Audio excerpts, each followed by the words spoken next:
Do we have the minutes from the last meeting at all? No, we don't, because Zach's not here, so we can't approve those minutes. So we'll just have to approve them next time. All right. I guess we'll start the meeting, and can we make? We don't have Zach's minutes here, so I'll make a motion to approve the minutes on next meeting. Sounds good. Oh, second. Cool. All in favor? Yeah. Cool. All four of us. All four of us. And then we're gonna talk about the Shellfish department, but Shellfish department update and then the budget.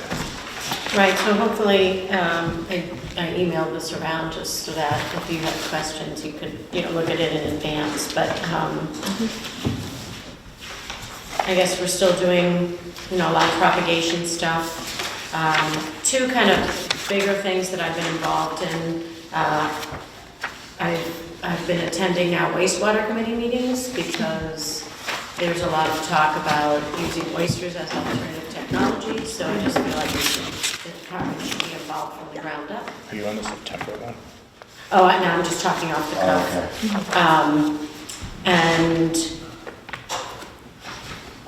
I'm getting more involved in the conservation committee hearings, especially when they're talking about, when they're talking about doing beach renourishment or any kind of project like a revetment that I think could have an effect on shellfish beds. So there is a project, a very large project that is being proposed for the inside of the Herring River, one of those houses on Chiquesset Neck Road before the dike.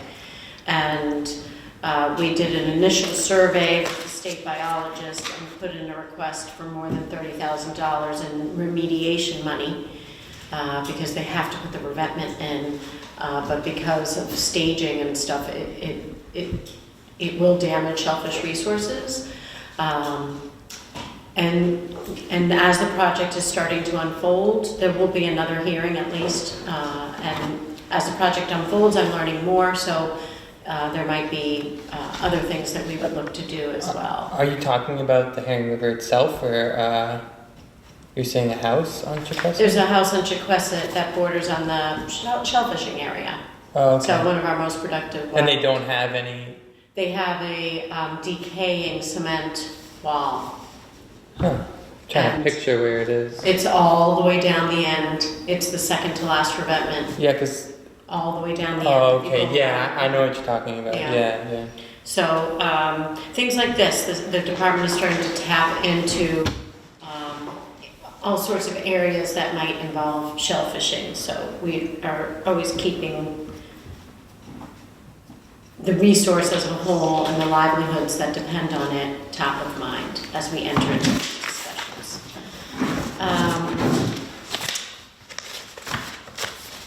We are engaging AmeriCorps. We had our AmeriCorps member that will be serving with us for the full year is a guy named, a young man named Travis Levinsky. He's been terrific, a real self-starter. So he's with us every Tuesday.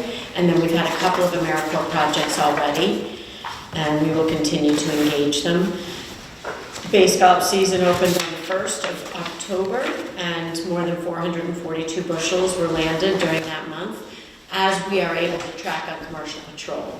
So we don't always get every boat every day, but we're trying really hard.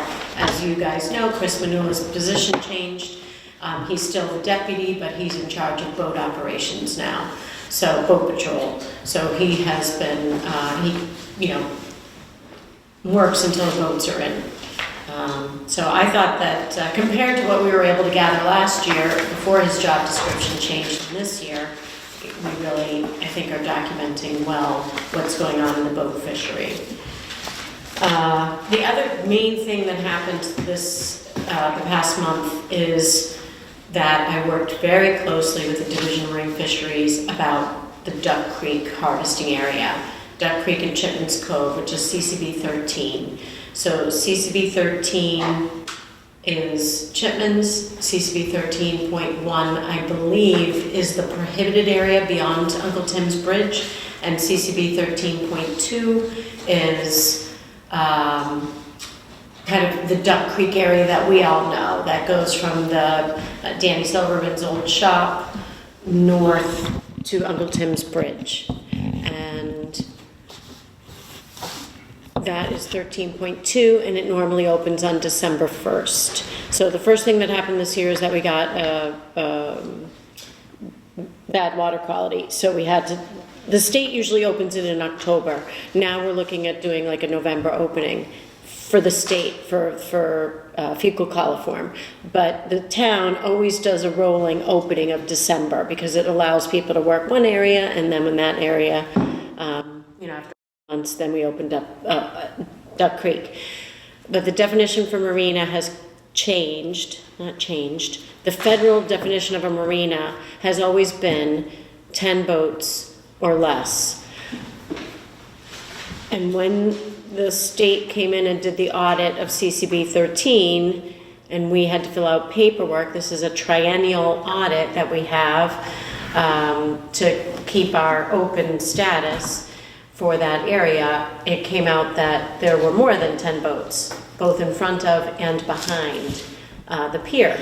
So we worked hard with them to create a small prohibited area in the back where we feel there will always be more than 10 boats. So there is a kind of odd-shaped triangle on the north side of the marina, which is now a closed area. And then in the front, on the rocks underneath the harbor master's shack, there need to be 10 boats or less for us to open that. They have given us, the state worked really hard and they've allowed us to open it, but it's been problematic because some days there are more than 10 boats and then we can't let people fish there. And it's causing problems.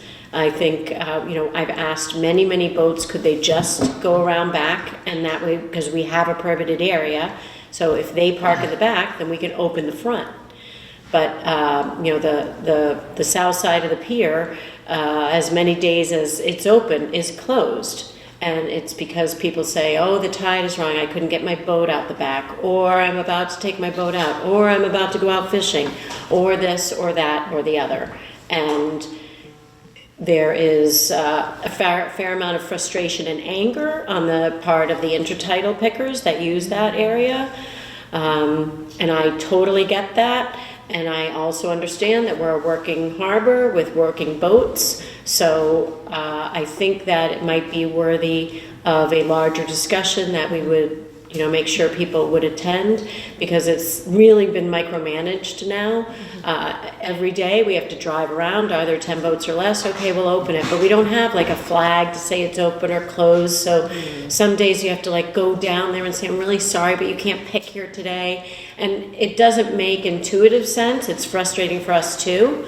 But this is what the state is able to do for us. And I really respect the fact that they worked with us on this. But if 10 boats is the definition, and we had a boat sink out back 2 days ago, so this is why sometimes there is this marina designation.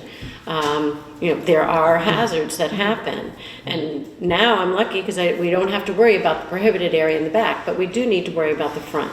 So I would like to hear ideas of how we could better manage this, because right now it's frustrating for the department and for the fishermen. Oh, go ahead. The line that delineates, you and I talked about that line that delineates the cove at Duck Creek is an arbitrary line. There's no like reason for that area. So, the line that goes from Danny's shop to the bandstand, more or less, that line? Yeah. You remember we were talking about that, and you were saying that it's just an arbitrary line. Like, it's not like the water breaks up the cove in Duck Creek or the right. So, it might be arbitrary from my point of view, but the state, I'm sure, has reasons for it. It's been like that for a long time. If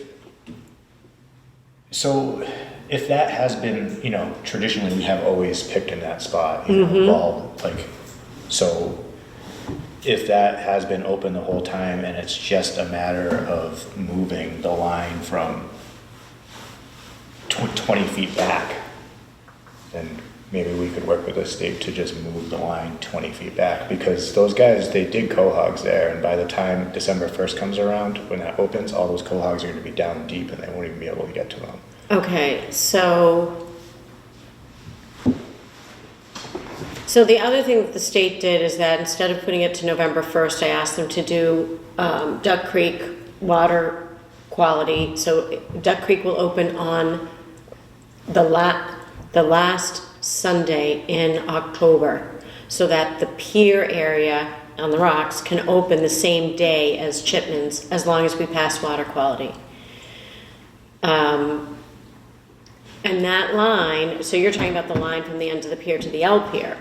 Well, yeah, no, I'm talking about that from Shelltail Point to across. just across, because I mean, if Duck Creek doesn't pass water quality, but the cove does, and then it's literally, the cove is. I know, but there's totally different water sampling stations. Right, so what I'm saying is maybe we could like, just point that out and be like, maybe we can move that line because it's Move the line for Duck Creek so that. Make Duck Creek smaller and the cove bigger. Mm-hmm. And then, because if we've always picked there, and I mean, I don't know, it's just one big piece of water. Well, the problem is, right, that Duck Creek's opening later Yeah. than it used to. Right, because of water quality. Yeah. So that's where like the legit. Yeah, I mean, the state might have some reasoning. Okay. I don't know how Yeah, sorry. specific. But go So ahead. moving that line is less. So the thing like that's not really going to affect the rocks. That doesn't affect. So the rocks, we have a new sub area.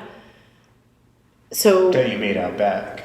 in front. In front, In yeah, front, we two have a different- sub area, but the reason that closes isn't because of what's going on in Duck Creek at all. It has to do with how many boats are on the L pier and in the finger it's piers. It's two different conversations. I Yeah, think. so moving that line for Duck Creek doesn't really matter because, we manage Duck Creek for December 1 anyway, and it passes water quality to open How- at the same time as Chipman's. This is all about the definition of marina and the fact that there's more than 10 boats out front. So this is also the time of year where people are getting their boats out of the water. So this whole month, we've had boats coming out from the back, staging in the front, and then getting taken out. And that staging can take 3 days, 1 day, or a week, Right. depending on who it is, Bay Sales or Wellfleet Marine or whoever's scheduled to take that boat And out how far into the spring does that area stay open? till April 30th. How did that area in front of the rocks get like cordoned off as a new sub area? Like Because we wanted to be able to open it and not have it be a prohibited area. open, Being able to be open at all. They wanted to create a prohibited area there. If we can't get down to less than 10 boats, it will become a prohibited area. so you're saying, okay, I get what you're I saying. don't want, yeah. So the only way that it can be open is if there's no 10 boats, but that's the reason why the rock, like you guys made that area so it could possibly be open a little bit for a little bit of time. And it can be open when Chipman's opens. Yeah. And in a perfect world, people would just dock out back. And I understand that sometimes the tide prohibits that, but not always. Is dredging gonna fix that problem? Is there- Not the yeah. first round of dredging, because that's just the So- federal channel, but the This is second sort round, of time limiting then, so it might be another 2 years or so, hopefully. Yes.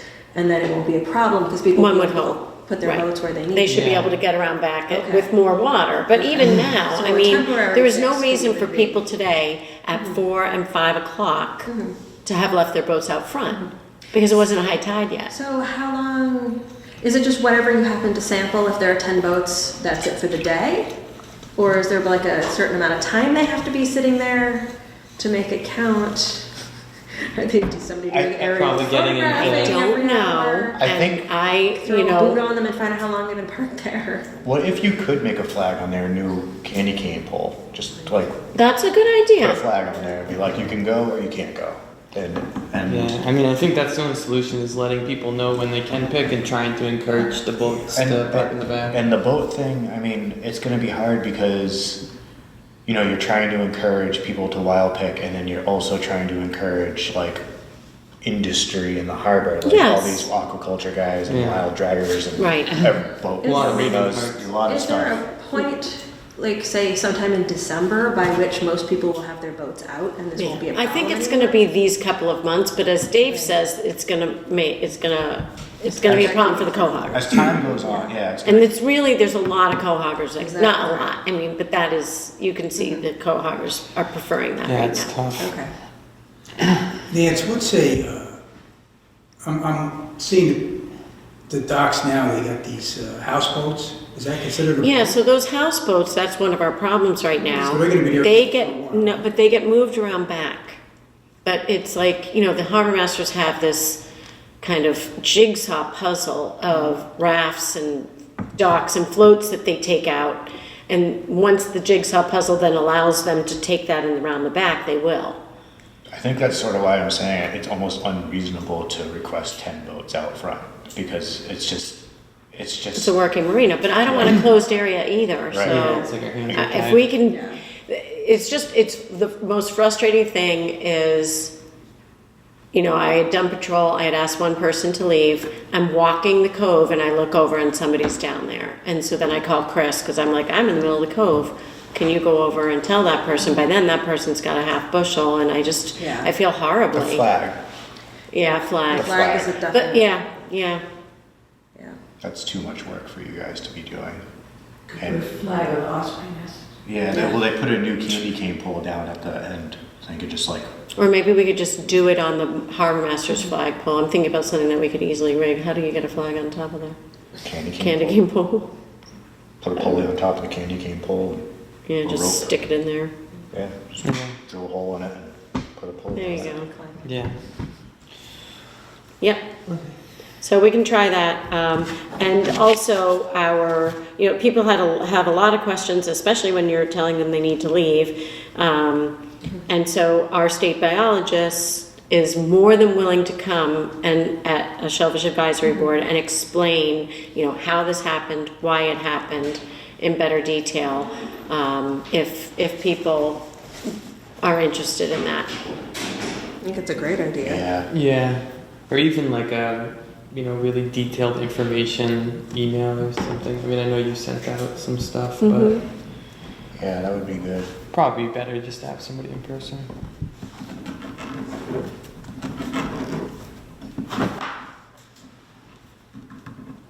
So we can put that on a next agenda. That's good.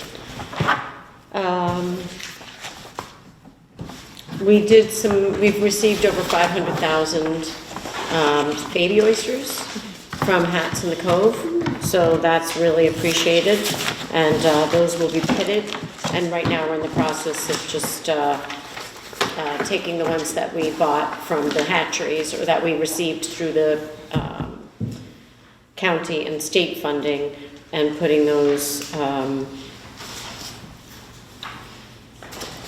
out in the wild, both in rec and recreational areas.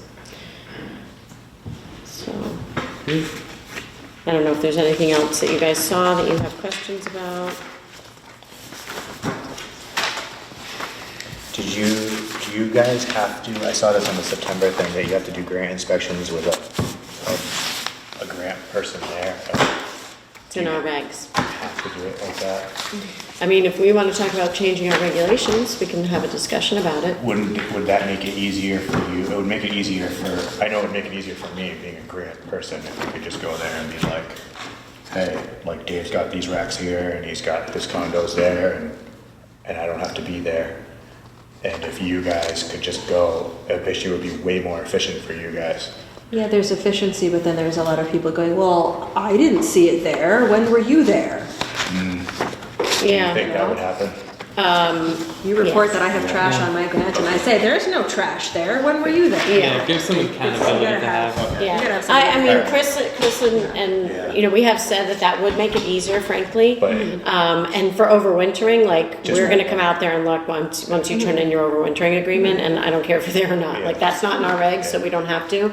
But there is something about the conversations that are had, It won't the work, touching yeah. bases. Okay. But at that point, you're gonna have it a hard copy of there are this many pieces down there. That's so right. All you're doing That's is easy, checking. they've yes, already been there. exactly, yeah. That's a little But we, believe it or not, we only have one grant inspection left. But I know, and we started in July. But so that, just think about how long it takes. There's like 90 different farms to inspect, more than that. But there's still, we're still, Tuesday the 26th, we have 3 overwintering inspections and at least 3 Indian neck. Well, I'm sorry, we have 2 grant inspections left. And so we're going to be doing grant inspections and re-inspections at the end of the month, because some people, it doesn't matter when you inspect them. If they say, look, give me a couple of weeks and I'm going to get this all tagged, fine, we'll come back in a couple of weeks and ascertain that. So one of the reasons why we'll talk about this when we get to my budget, but we're requesting to have a 4th person whose main responsibility will be grant oversight. How much stuff did you, 1,400 pounds. Oh no, how much stuff did you get for the, like dragon sonar stuff? Oh, so we're waiting for the results from the sonar survey. What they like to do is, I guess they process and analyze the data and they get it into more accurate than just what we're seeing, kind of rough stuff on the seafloor. So I think that day we got like 2 racks, a couple of bags, 2 or 3 racks, a couple of bags, and a beach chair. But you found racks today. Did you buoy those off? I brought it in. You did? It was good. Did you call the people whose tags it was? Thank you. And then there's a big rack ball out there that we looked for today on the barge, couldn't find. It was buoyed off yesterday. We went and looked for it today, and then the harbor masters found it today by accident. Okay. Oh, you did? Oh, okay. So now I have the coordinates, and but it looks like we might need a winch to be able to get it up, because they said they weren't able to grab it up. So we need some technical assistance. But just to go back to the grant thing, you do the grant inspections, and often there's re-inspections. And I think that if we were able to have somebody who was dedicated to it, then they can get started in April and May when people are getting all set up, and not be crunching at the end of the year like we usually are. And it is difficult when you have to have somebody there, because you do have to coordinate. So, any other Shellfish Department activity questions? So there was a very large sunfish. Oh my gosh, it was incredible. Barbara was there with krill, that sunfish on your bed. It's big. Is that your fault?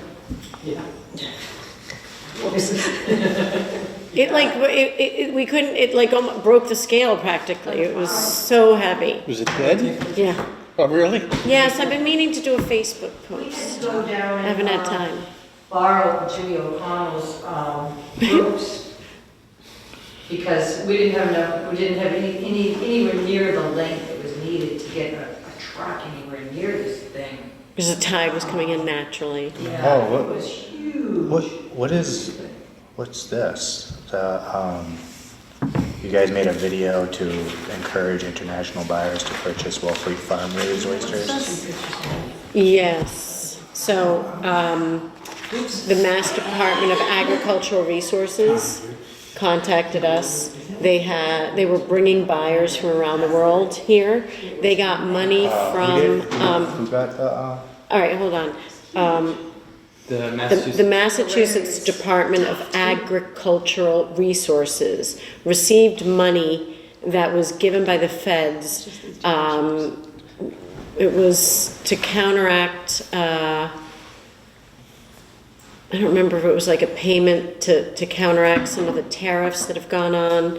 I don't remember exactly why, but it came from agricultural resources. So it needed to focus on a farmed product as opposed to a wild. Of course, when they interviewed me, I spoke extensively about how Wellfleet is blessed with wild oysters as well.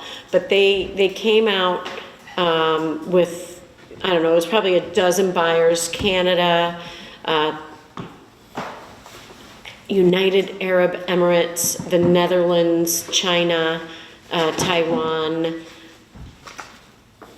I'm trying to remember. There's probably a couple other countries too. So they had these buyers, these big international buyers, and then they were the Mass Department of Agricultural Resources. So they were visiting Cape Cod, and then so it was like New England got some money. So they were going to Rhode Island and I think Maine, and in Massachusetts they were coming to the Cape, and they went to New Bedford. And they had like a kind of like an event in New Bedford that was open to dealers, and I made sure that every shellfisherman who was a dealer was invited to that. So I gave email addresses to them so that they would be invited to the event in New Bedford. But they hired like kind of a PR firm that produced a little video, which I have not seen, which the video will be used to promote sales of oysters to international buyers. It's kind of a promotional thing. Did any farmers get to do that? Yes, we brought them to Mayo Beach, and we had them speak with Jake and Irving. This was from the Department of Agriculture folks. All Right. that money was supposed to go for like farmers, like soybean farmers and stuff. They were And they hit got hard some. by the, yeah, I'm sure they did. And they got some. So, and we're bought- supposed to get a piece of that too for oyster? Well, we don't get it. I mean, what they got was money to promote this product. Oh, okay. So, yes, Mayo Beach, because it's easy access, and we met at our office, and they used the park in front of Mac Seafood. The town park in front of Mac Seafood is where they staged a little breakfast for them, and so it was very successful. I think. I mean, it's just good to get our name out there. Yeah, we'll see. I mean, nothing's happening yet, right? But I haven't heard anything. I mean, tack some wild oysters on there too. I did. Yeah. Yeah, in fact, the United Arab Emirates were very interested in the wild product because they have to jump through so many hoops for farmed, because they have to find out what they were fed with, but wild they don't. So, yeah, because of all the rules, halal rules. A food thing. Yes. Huh. That was really fascinating to meet so people. they and consider, Yeah, I thought it was really interesting. even though a lot of the wild stuff that we have here, they is said, all oh, spat that floats around the harbor anyways, but they're saying that they don't have to prove what it's eating. Like, they have to get certifications for the I had- food that's given. I had an idea for spat to, I just told them to, maybe we could get some bags that said like Wellfleet Wild Caught and Wellfleet Farm Raised, so that they could identify like both things, and then it wouldn't have any of our names on it. It wouldn't have like Puffers Right. Petites or Dave Seitler or any of our names, but it would just say where it came from, so that, So like some events. well, no, I mean, just so that it would just mark Wellfleet's name on it, but it would also be able to be tracked like as, Yeah, Wellfleet farmed and Wellfleet wild. that would be great. yeah, it's a good idea. If they had like, or even stickers that they would put on, that just you could something put that on. we all could do. Yeah. that There's it would really just- no, There's no, unless you're selling the your oysters could be my oysters in the end. Yeah, or like, yeah, it doesn't matter because Yeah. it's just by area, but. But Right. you might also just. But on a menu, it's going to be Wellfleet. It's not going to be like, Well, actually, now in tags they require. I think they require grant number, don't they? Want that now? Maybe, I don't know. Yeah. but Still though, I think- it's not a bad idea. I think just delineating where it came from. yeah. I love that idea. Span was doing I saw a presentation, I don't know, a month ago, they were doing the whole marketing thing. Yeah, it's been an ongoing I think it's thing. pretty good. Yeah. You should have them here. Yeah, that's a good idea to have them Here, come here. and just But show actually, I off just this. said to them, why don't they hold another marketing seminar? And then I said I would send it out to people. Because I think everybody should know, the woman was in town for Oyster Fest. So nobody came, it was very, very sparsely attended. Yeah. But I think people are interested in it, and suggested When they things try and are do it in required. November while people are still asking about it. Yeah, so- that'd be great. Or before the end of the year. We need a good import-export company that buys into Wellfleet, that can run interference for us in all these countries. That's what we need. That'd be awesome. Yeah. That'd be wicked cool. Wine and dine them when they come here, show them the flats, feed them oysters. Yeah, I don't think we're allowed to yet, right? We're not, it's Do not sell oysters to these countries. Oh, all those countries, What yeah, about for the sure. EU? The EU is Spain and Netherlands was there. Oh, Yeah. so, okay. Right, so there was all that stuff about we don't want oysters coming from France because eventually we're gonna get diseases that those oysters are bringing in and they're gonna end up in our water bodies, but we're totally cool with shipping our stuff. Yeah, yeah. Definitely. Okay, all right, it's their problem. Absolutely It's okay. okay. That's our license. All right, just Yeah. checking. What are we gonna tell them to do with the shells? Just- Incinerate them? So I did want to spend a little bit of time on the budget, and I'm going to have to run around a little past 7 because I did not realize that the Finance Committee is going to be discussing the capital improvement plan budgets tonight, and they were unsure about the Shellfish Department, so I included that here, which I don't think you've seen that before. So the first thing here is a letter that I did last year to the select board, talking about what I see down the road, and, you know, propagation of floating upweller system, and then staff, and I'm there already. I think that this department has kind of been flying under the radar for a long time. With everybody had the best intentions, but it has definitely been overlooked by the town through no fault of its own. They just weren't calling attention to themselves. They were just doing their thing. But now I feel like I'm getting a real handle on not only what this industry means to the town year-round, what it provides to our local workers, but what the department needs to do to be able to support, you know, the largest shellfishing town in the state, monetarily, right? We're $7.2 million in this little town of 3,100 people, and I think I see my task as bringing this department in line with the people that it's overseeing and with the responsibilities that keep getting added on from a state perspective. So this look-ahead memo was done last year, and we're here. So the first thing is the capital improvement. I worked with the DPW director. He feels, and I agree, that the best thing that we could do to make the best use of taxpayers' dollars is to replace our trucks every 5 years. So we have a 2016, we have a 2018, and we're going to be getting a 2020. So each of those trucks will be on a 5-year replacement plan, which means that the 2016 will be up for replacement in this fiscal year, which begins on July 1. So what I did was I put together, and I kind of did like, this is how much I send out the request for bids, I collect 3, and then I pick the lowest one and I budget for that, and then I've increased the budget to account for just time going by, that things are naturally going to increase.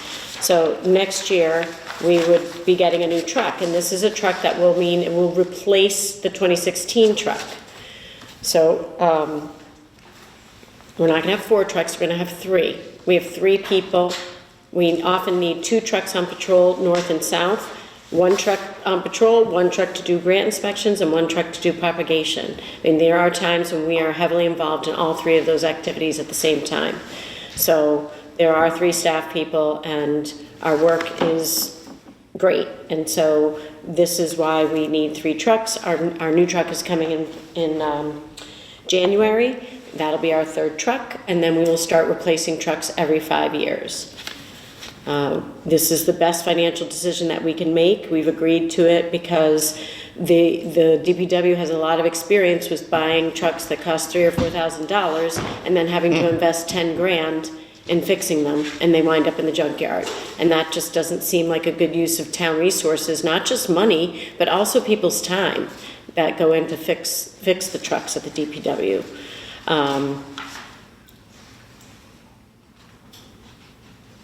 So does anybody have any questions?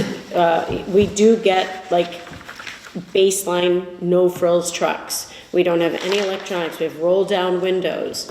We have, nothing is automatic in the truck because they are going to be exposed. We have 4-wheel drive. Here you go. And these trucks can't break down because we're the people that are helping people when they break down. So you can't have one of our trucks. This year we had an emergency with a car that drove onto Mayo Beach, and then the tow truck that came to tow the car out got stuck, and our black truck pulled the tow truck and the car out.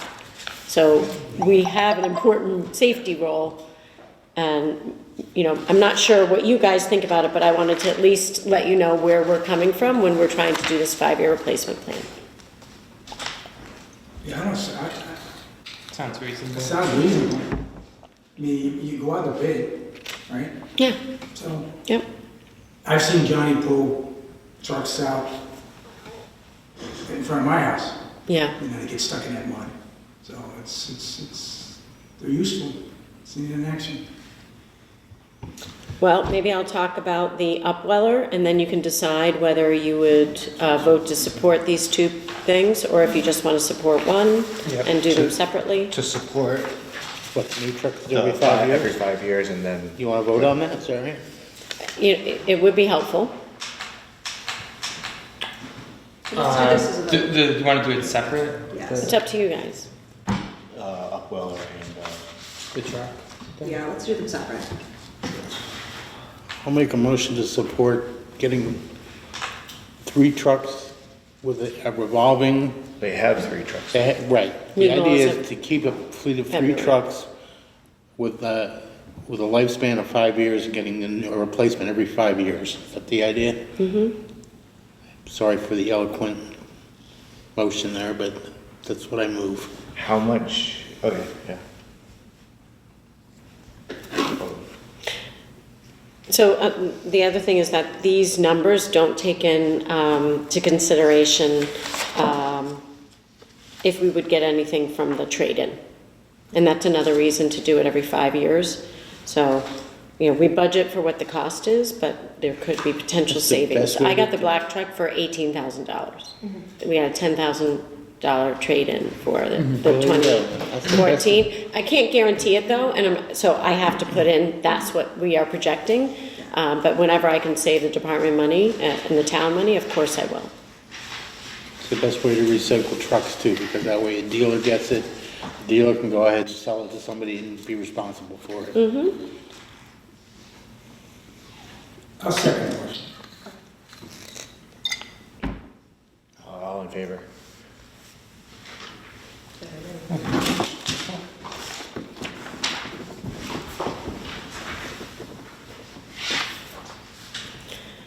Okay, the upweller. So we had that, and I think we talked about it here, or no, we talked about a select board meeting. So we had a study done last year by Dale Lovett and his partner from, Dale's from Roger Williams. And I'd be happy to share that with you. I don't know whether, I can't remember at this point whether I brought it here or not, probably. And I don't think I would go to the select board without coming here first. But there is a 27-page report on, I asked them to look at 35 Kendrick, our old offices, 3 Kendrick that the town at the time was thinking, considering purchasing, the L Pier. These would be for kind of land-based upwellers. Then we had them evaluate using Flupsies, which are floating upweller systems, kind of that ride up and down on slips. And then there was the other option was buying large seed, which is what we're doing right now to just jumpstart our program, our propagation program, after it's been kind of dormant for a while. And then the last thing was people had suggested about buying small upweller size seed, but putting it in spat bags and growing it out on grants. Growing it out on the grant as opposed to in an upweller. So on our propagation bed on normal aquaculture gear, whether in, I think there was racks and bags and cages or something. And it seemed to me that the Flupsy was going to be the most cost effective and manageable. And the harbor is scheduled to be dredged in the fall of next year, which is 2020, which means that potentially the spring of 2021 would be when we could first think about getting an upweller. So I budgeted for it. And How big would it be? This thing's gonna be on pilings and it's gonna go up and down with the tide, right? it's like you kind of slip them into a slip and they go up and down with the tide. So it'll be like your barge going into a slip. Yeah, Okay. yeah. And so it'll be like, what, like, I think, well, what we asked them is, I think we wanted to do 1 million. okay, 1 million, in the beginning we talked about, I think, doing 1 million of each, oysters and quahogs. And we might do that in the beginning, but we also might just invest more heavily into collecting wild spat for oysters and then concentrating on quahogs. so you would put hats out and then grow it out in your upweller? No, we'd put culch and hats and just And then grow baby oysters? and just let nature take its course for oysters. And we would end up shying away from buying hatchery seed of oysters and just concentrate on taking advantage of Wellfleet's natural productivity. And this would be instead of the Up- Flipsy? Instead of that? That would be like, we might shift our focus over time. So right now, I feel like the department's playing catch up.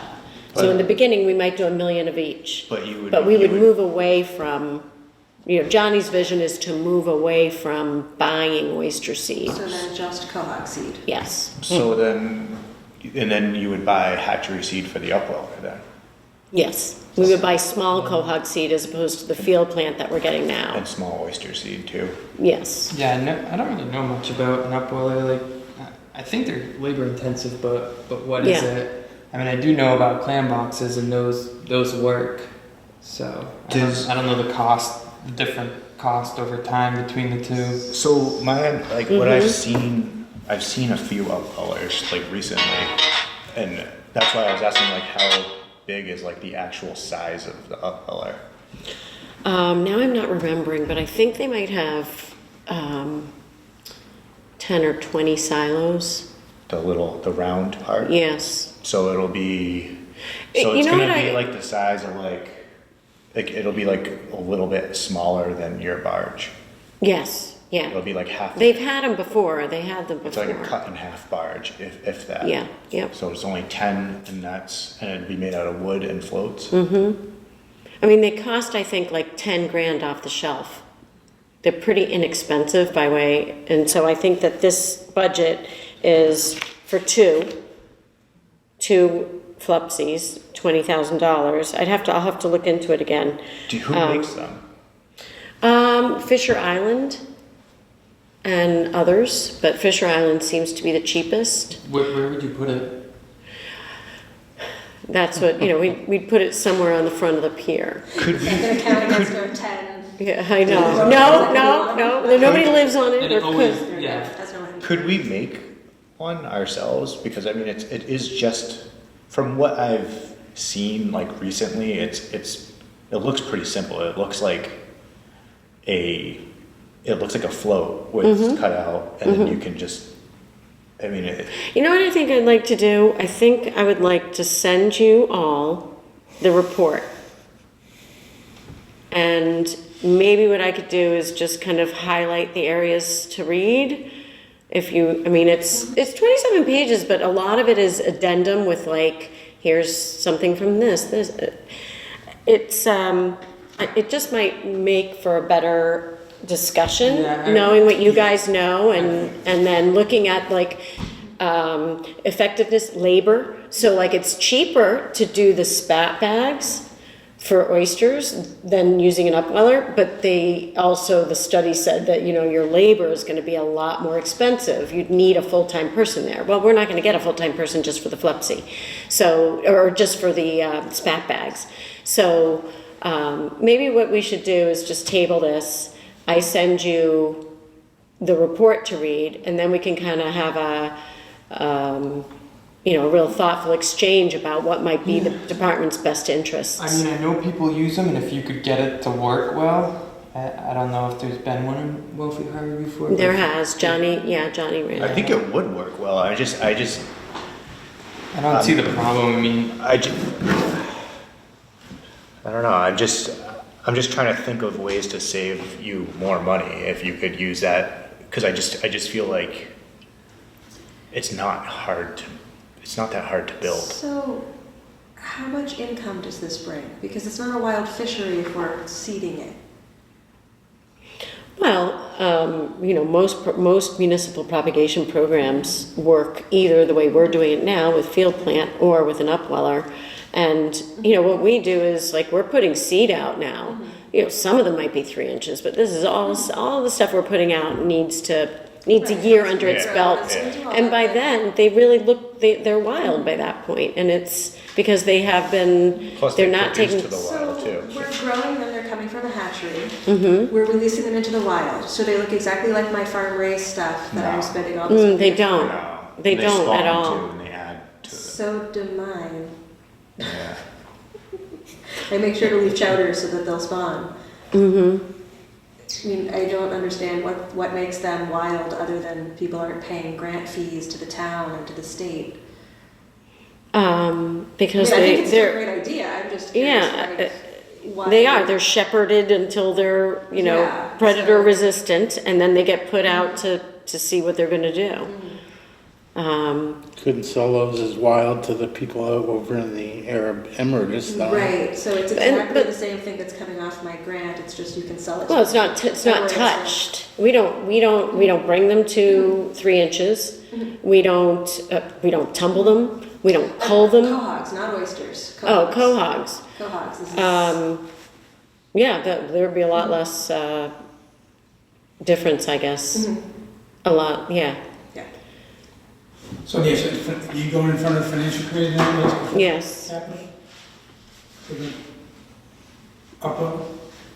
Yeah, I'm gonna talk to it. I might make the same suggestion to them, that they look at this and we can talk about it. Maybe it's something that people want to do, not this year, but next year. I just, you know, my job is to think ahead and to plan, yeah, and it so. seems interesting. And as someone on the Shellfish Advisory Board, I usually don't think about things in the larger context of the town budget. I feel like there's other people for those kind of checks and balances. So, I mean, I think it's worth a shot if it would work. Can I ask what happened to the upweller we had? I think they, I don't know if it was given or sold, but it went to Churro. Sure. And why was that? Why didn't we not keep it if it was a good idea and working well? I can't explain that. Because Johnny mentioned something about it took too much to keep it clean, and every time a wave hits the Flipsy, the clam closes and stops feeding, and they weren't growing very well. They weren't growing very fast. With stationary trays like Jake and I use are on the bottom and they don't get jerked around. So So that, Just curious. so that one that Churro has, I've seen that one. That's not very big. That's a little. was it Yeah. good? And how is that one? Have you heard from them about how it's working? I'd be No. interested to hear. And maybe we look at, I think we could. maybe there's a different area. Maybe we put it somewhere north of the no drag line, but south of Egg Island. You know what I mean? Maybe that's where it lives, so that we're not worried about wave action like you would get with all the boats coming in and out. But then if it blew south, it would be like, insane wave action. Okay. Yeah. It was blue south all summer. But Johnny knows, I mean, he dealt with it. So, Yeah, I mean, he's on board with this, you know, one step at a time, but He says Because- it'll definitely work. He's like, hell yeah. yeah, I mean, I think it's one step at a time. Well, I think it would be good if we got a chance to hear more about it, and maybe we could read the report, like you said. Yeah. and Get back Do you know to if it. Truro's still using it? On the good? I do not know. So I'm gonna send the report around. We can come back to it. And now I feel like I maybe should go. And maybe if we could just take mine out of order. I don't know if you came to hear about the Shellfish budget? Or plastics? Plastics and the extra 2 people and. 2 people for the Shellfish Advisory? Okay, Is so, it for Shellfish Advisory? Yeah, we need Yeah. 2 alternates. maybe I'll just run over there and come back and we can do the rest of the budget when I get back. Right. Okay, yeah. Yeah. Sorry, what were you guys just talking about? We were Budget. talking about her budget and getting, Shellfish Department. That you were talking about placing something or. Flopsy. Upwell, Flopsy Upwell. Okay. There's 2 B-Town. That's, Is that one of them you're trying to? No, That's- just starting from scratch. that's And- where I got the idea. I was like, we could build one of those because I've seen those ones in P-Town and they're not very big. Are they even using both of them? I don't think so. I don't think so either. They're like just Be nice to know, the reason I asked about Truro's to see get if rid of they, those. We should ask P-Town if, yeah, because well, ask what's going on with it. those Reach things out are, to Truro and They gave it P-Town. to one farm, like, I mean, Yeah, I don't think they're really able to keep up the thing was going, financially with, like, I don't think it's a use to them at this point. They had it to start with. yeah, it was underneath that ramp forever. Um, Okay, so So you're gonna take that? is that all right? And then Yeah. I'll come back and we can finish that up. What's the rest of your budget again? You know, I guess, you can look through the different, operating expenses. The main thing is that I'm asking for a 4th person, full-time, dedicated to grant oversight. And then the other, so that's this additional budget request, that's those 3 pages. And the other thing, just to keep in mind, and we can talk about this again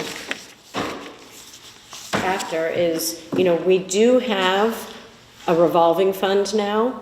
So just since July 1, 75% of all Shellfish Fund income will be going to a revolving fund that will help us with propagation expenses. And I feel like every time I turn around, I'm like, well, we can use the fund for this, well, we can use the fund for that.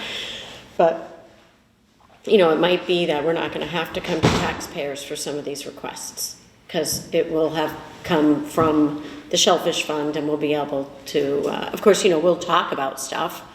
I think it's healthy to have public discourse, but it's not like, you know, the goal would be, in the end of the day, that the line 180 in here, which I'm level funding for this year, the line 180 would slowly go down and then go away, and it would be funded by the receipts from the Shellfish Fund. So it's just something else to think about too. Alright, so you're gonna come back and we'll talk about Yes. that. Alright, Sorry for we gotta get out of double here by booking. 8 too for that, Yeah. because there's librarians. I'll text you if and work. something changes. Okay. Sounds good. Sorry. So I guess the next thing we'll talk about Here's tonight.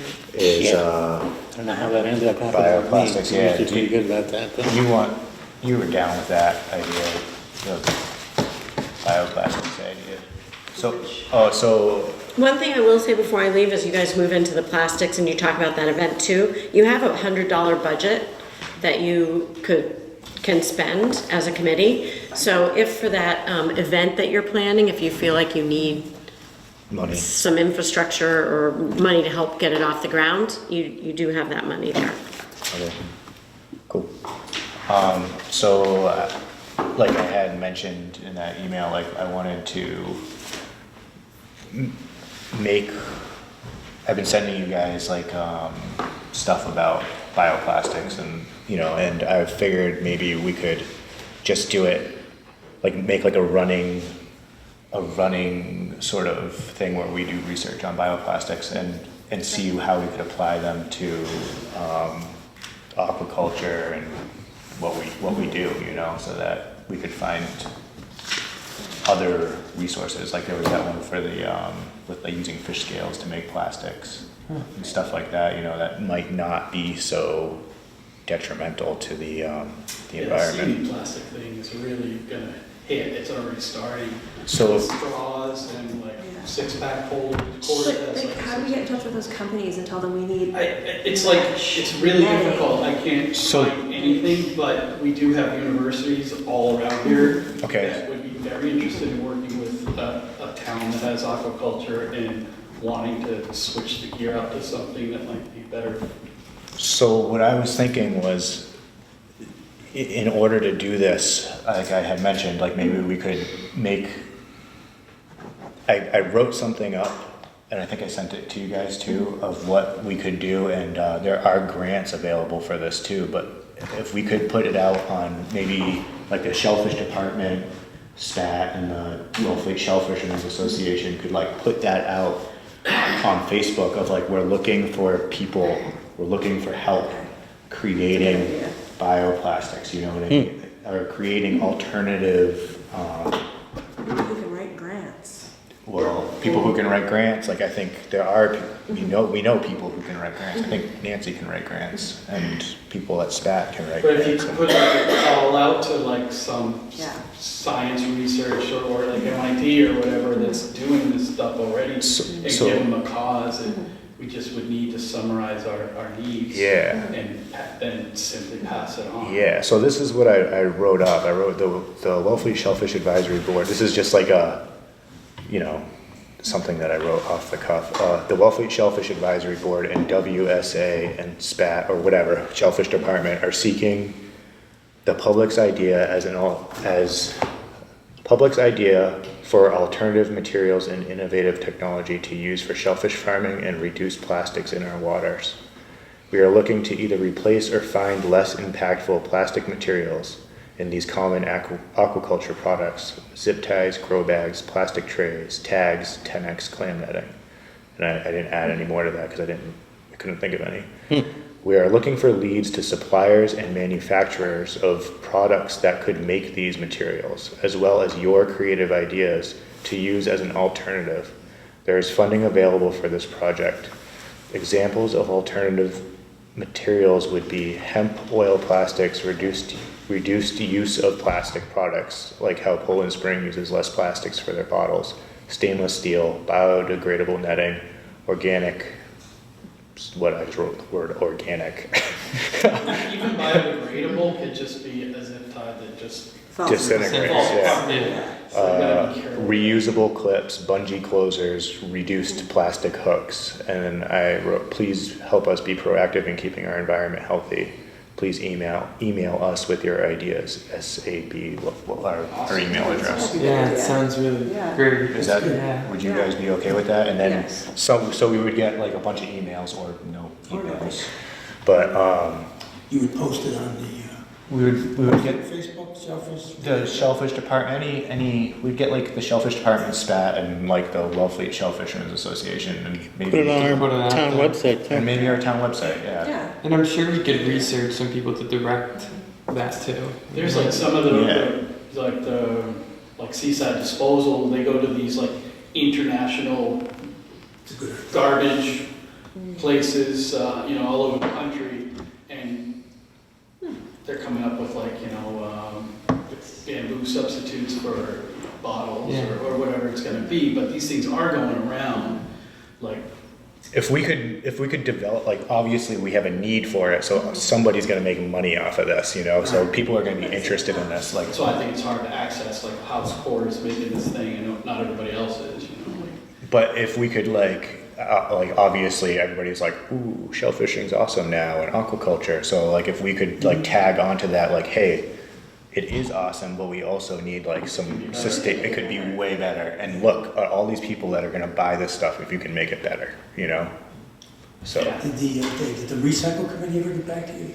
I haven't had a chance to even talk to them at all, so I that's, talked to one of the members, Yeah. and they were, wow, this would be exciting. They're into that. Yeah, they're really into it. I think they have money for it too, is what I was Probably told. do. So that's why I need help too, because obviously all of us are wicked busy. So, Could you put a document together that's got that lists everything that you guys use? You know, like what, the simple things would be the ties, which are all zip ties, is that what you use to close the bags up? do you guys want to just make a quick list right now of just like some of the stuff I wrote, of some of the stuff that we It's important that it's universal, so that people can have a good idea and understanding. Like a zip tie, it's just, everybody knows what a zip tie is. Right. It's our biggest problem anyway. Yeah. So Zip ties are a just big keep it problem, right? simple, closure, yeah, You know. okay. If there was a way to make something like that out of hemp, that would be, Well, you gotta be careful with like how hemp breaks down in the ocean. well, that's what I'm, So yeah. seamy plastics are pretty like, Anything really is just better. John?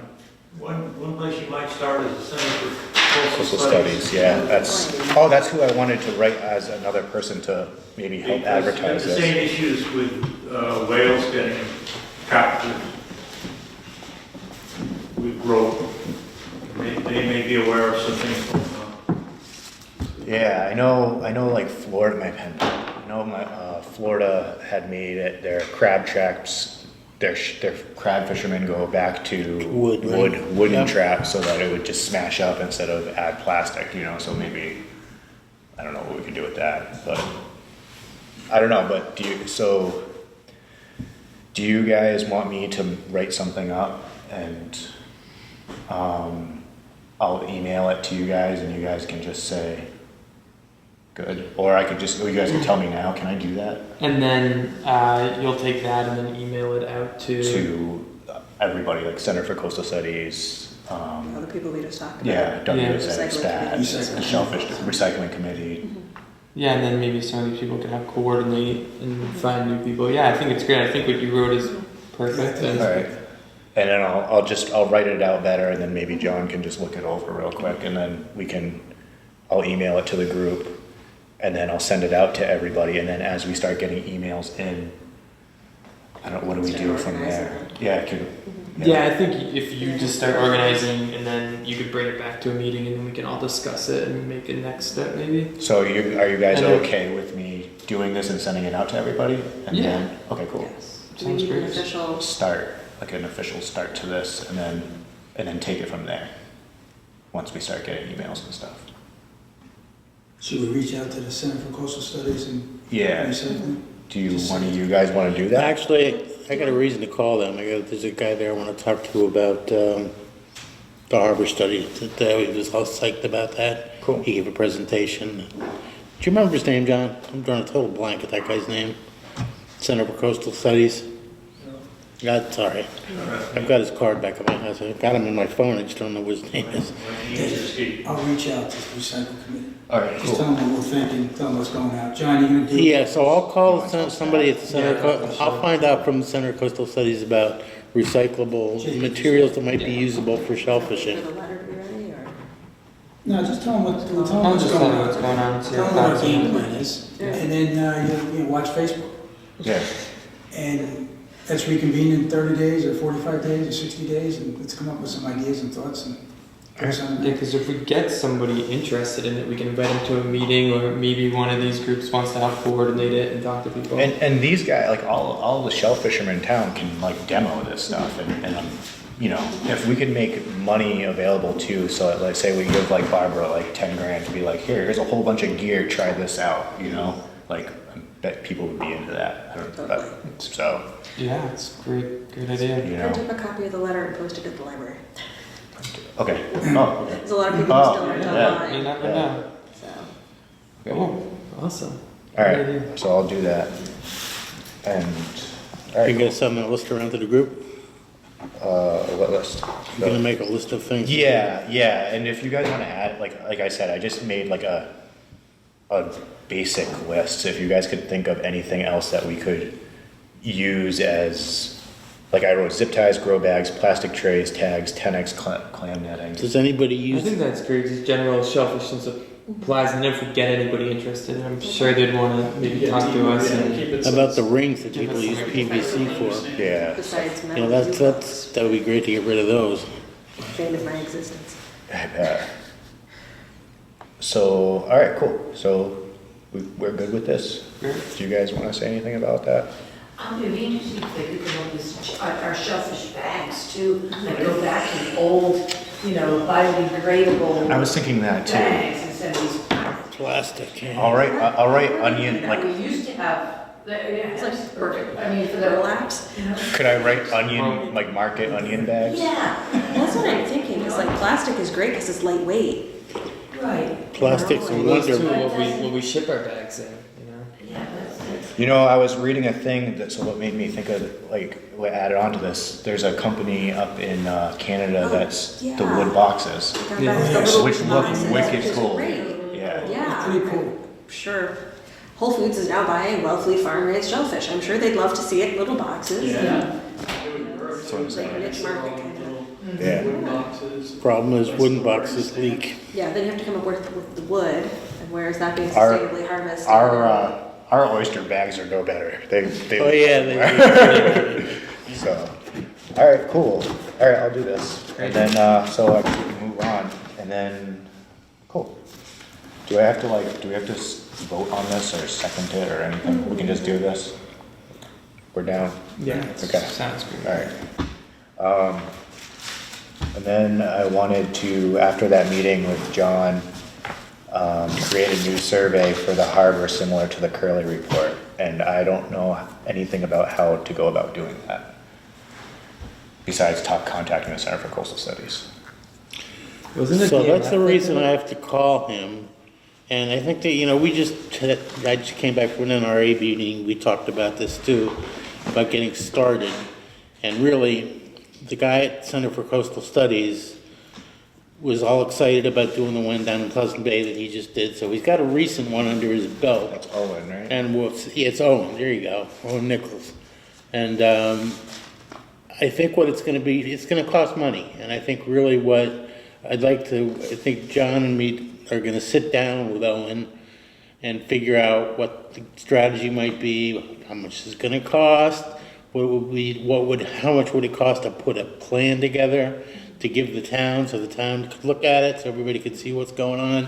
I think the funding for it's probably gonna be easier than we think, considering how powerful the shellfishing industry is here, and what an important part of the harbor is to everybody here. I think that there's gonna be a way to fund it. That'd be awesome if we could do that. So, Every 5 years too, so it's like. 5 or 10 years, I mean, even 10 years. That kind of funding, that'd be. Wouldn't that be awesome? It's gonna be a cool thing to do, it's gonna be people saying, like, the first, let's shoot for 2022 or something like that, but the first report would be people taking beach sayings. I know for a fact, like, the folks at Friends of Pleasant Bay still have a lot of the gear left, so we could possibly get the stuff from there, but I have no idea.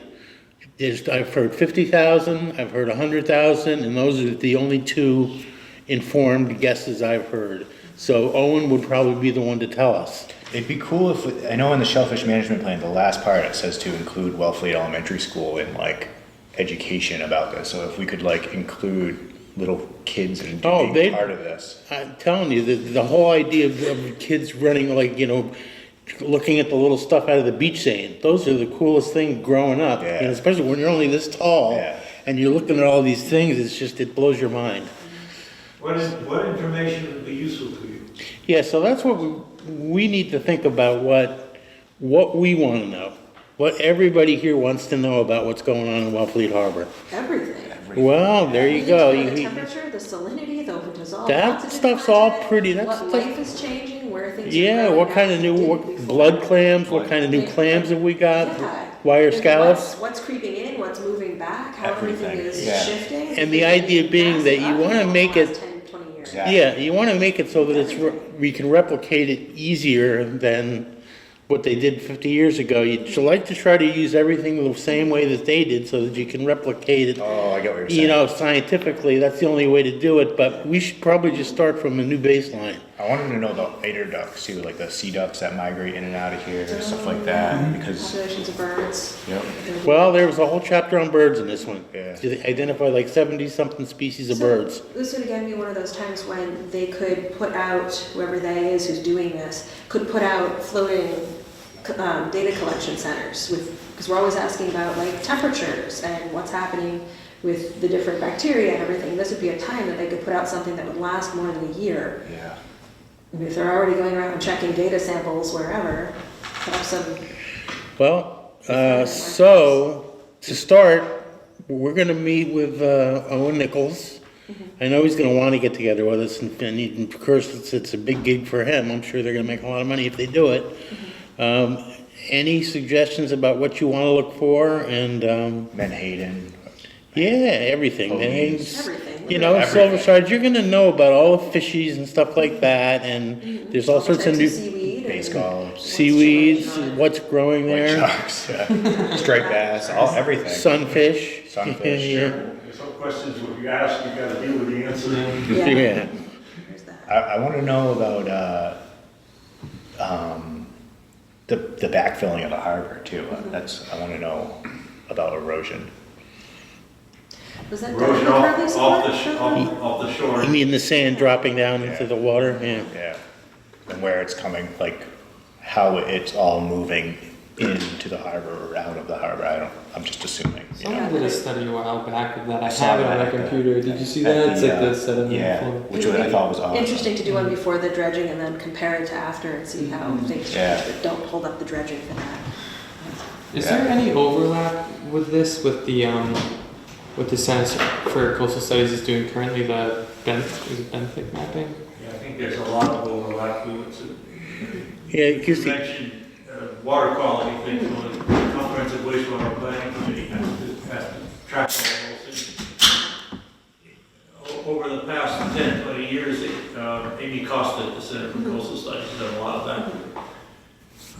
I think there's some additional places in the harbor she could look at, but that there, Has anybody we taken can, like we the can benthic studies piggyback on or some of it. the other sand shifting studies and like overlaid them all on a map so that you can see all the different Yeah, let's just sort of the Mark data, Burley does that sort of work. data points. And like here you can see it in all the levels. And I'm particularly concerned with what's happening to salt marshes. Yeah, that's. Are they eroding? Mm-hmm. Are they maintaining themselves? So we Okay. can run some transects and. do That's some exactly testing why there. I wanted to Yeah. know about it Yeah. too. And it interlocks with that whole Parrot River thing. Yep, Yeah. yep. There's a lot of information out there. We almost need a way to compile it and put it in one That's what I'm place. saying. So- I just think you have to be careful saying, I want lots of information. You have to think, once I get the information, how can I use it? Yeah, what's the... I want to, the reason why I want to use this is because I want to catch more stuff. I want to grow more oysters. Yeah. I'll put that in. I want to find more patterns. hey, you need to find out what the maximum load is for shellfish in the harbor. You know, Yeah. according to Anna Maria Frankich, she says that the report that she did about Wellfleet Harbor and about the oysters in Wellfleet Harbor is that if we've got, 50 million oysters right now in Wellfleet Harbor, we have the capacity of getting like 500 million oysters. There's just like, we're not even close to what she thinks would be the proper amount of oysters. They'd be thick in places, and I don't know what your thoughts are about that, but that's what her take is on how beneficial oysters could be to the harbor quality, So it's something to know, how many do we have, how many oysters do we have now? One of the things about the 50-year-old report that got me was the fact that there was like 90% of the catch was quahogs, 7% was oysters, and I'm looking at it, and I can't see 50 years later how that could shift so much. What happened? I was like the bay Oyster scallop farm. thing. They're like, there's not gonna be any bay scallops, and there's bay scallops. Like that's crazy. So Well, so the other thing we talked about, so the eelgrass that sits out on the other side of Jeremy Point there, maybe we should protect that. There's places that, this is what Owen was talking to me about, he said, with eelgrass, where you're not allowed to put anchors down in a lot of places that have eelgrass on the west coast. They just don't let you do it. You can't do it. So we could have like a no anchor zone out there where boats are not allowed to drop anchors anywhere within our 3 miles of the beach there, where the eelgrass is. It's weird how we have base co-ops and no eelgrass. That's what That's crazy. we were discussing that before, I guess. Blowing in. I think they start out Blowing where in the higher. eelgrass is, and then they kind of blow in or swim in or whatever they do. South. So I guess back to the beginning of this, how do we start doing this? We're gonna get together with Owen Nichols, meet with him, see what the cost is gonna be. We ought to think about figuring out a way to get gin up enthusiasm in the town. That's really what we need to do. I think it's gonna be a process of getting people interested. You know, I got a list of, I took like 8 names down at the Harbor Conference of people that liked the idea of this and said this was a good idea. So Anybody that asks me, they're like, "What is the Curly Report?" They're like, "I don't know what that is." yeah, And I explain that. it's a so- study of the marine resources of Wellfleet Harbor. We're gonna try to get the report up on our webpage. It is up on the webpage. I think it is. I think I put it up there. Maybe I did. I'll have to check, I can't remember, John, but it should be there. Yeah. So that when you wanna know what the Curly Report is, you can go read it. So this is starting already. Yeah. So maybe you guys can report, or John can report back. Yeah, I'll have an update on the next meeting, and Everyone we talk to says this is something we ought to do. Yeah, Yeah, sounds great. yeah, it's- we're it's on definitely board, So, I important, mean, let yeah. us Dude. know, you know. yeah, okay. So I mean, I'm down to picking a time for a meeting first of all, which is I don't know how I ended up double booking meetings tonight. Looks like it was a common problem with Nancy cutting out too. But do you know what our next meeting is, John? Did we set a date? In our AB? Okay. We meet with the Board of Selectmen next week and then early December sometime. So, sometime before then, you want to see if we can get together with Owen and see what he's got to say? Sooner is better. Okay, I'll call him. Yeah, that'd be great. All right. Cool. So, do you guys want to? Do you guys mind if I switch, since we're like talking about this stuff, if I put the update shellfish management plan to just switch schedule to alternative single plastic use, right? I think we can get through that quicker, and then the shellfish management plan. So, all right, cool. So if schedule an alternative single-use plastic aquaculture gear seminar and show and tell, I think if we could somehow think of what Nancy was talking about with me in the shellfish department was like maybe all of us growers could bring in like what we use to grow oysters in, but like what we have done, like share with each other what we have done to stop using single-use plastics, like besides just like picking them up and throwing them in a bag and throwing them away. Have a lot of people stopped using single-use plastic? I don't know.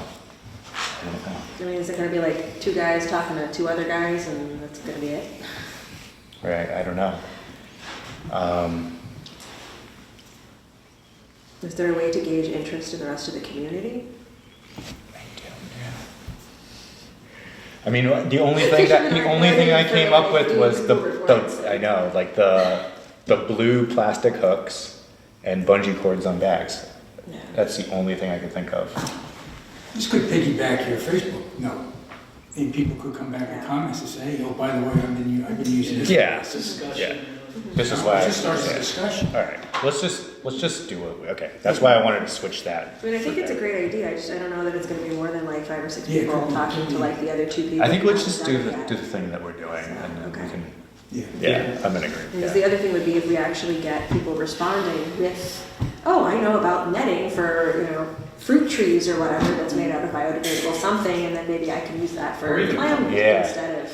Because we all know about bungees on racks and plastic Yeah. hooks. But it's still We use it. plastic in the water. Yeah. And Yep, But I mean, if we set like a competition to say that's what I was saying. MIT, like free oysters for a year, whoever wins the competition, come up with like a zip tie that's gonna be Hey, good for the get environment. them to come out here in the summertime. You can come out here and spend a little time here. But people wanna do that. They want to do that. They just don't have a cause or any direction to put it. So if we could put a call out to biochemists or whatever the field is, I don't know.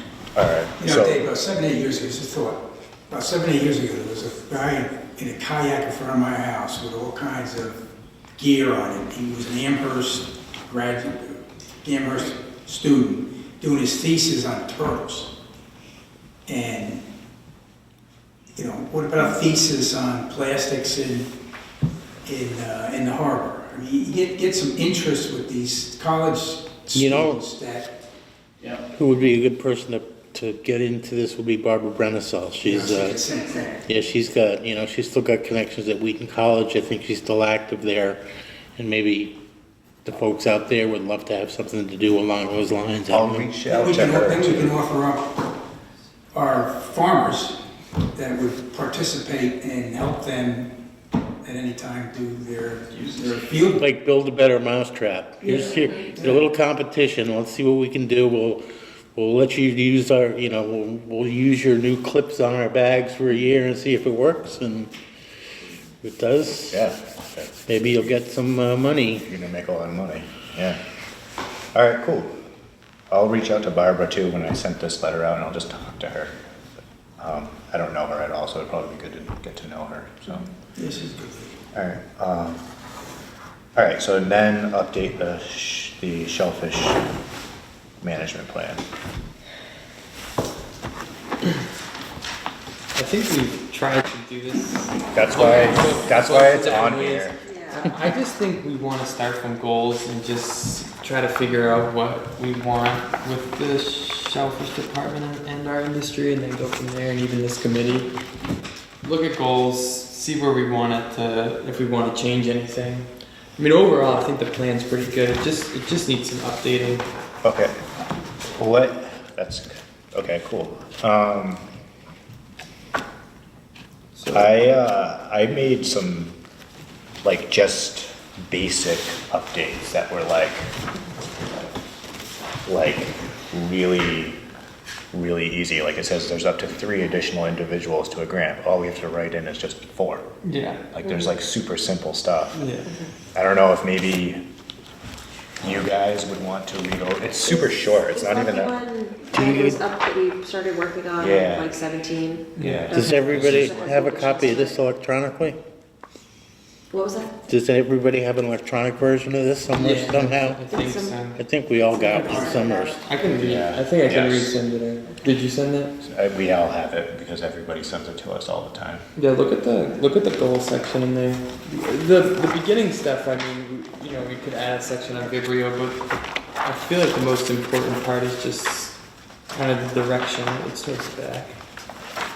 Direction we want to go in. Recommendations. Yeah, I guess it's kind of goals and recommendations is what we really would want to focus on, and then we could think if there's anything that we would want to recommend. I mean, a lot of this stuff, Herring River, that's still ongoing.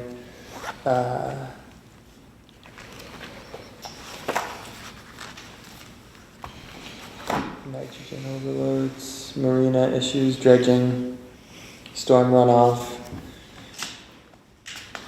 I feel like some of these problems are being worked on and some aren't. So, What you could do is make a section that says, take these recommendations that were in the old report and bring them to completion. What are the things that need to get done? And then have a second section where the new initiatives, which is partly what we're going to do in the NRA plan. Yeah. Going to mention the Harry River in 2 sentences, get it finished.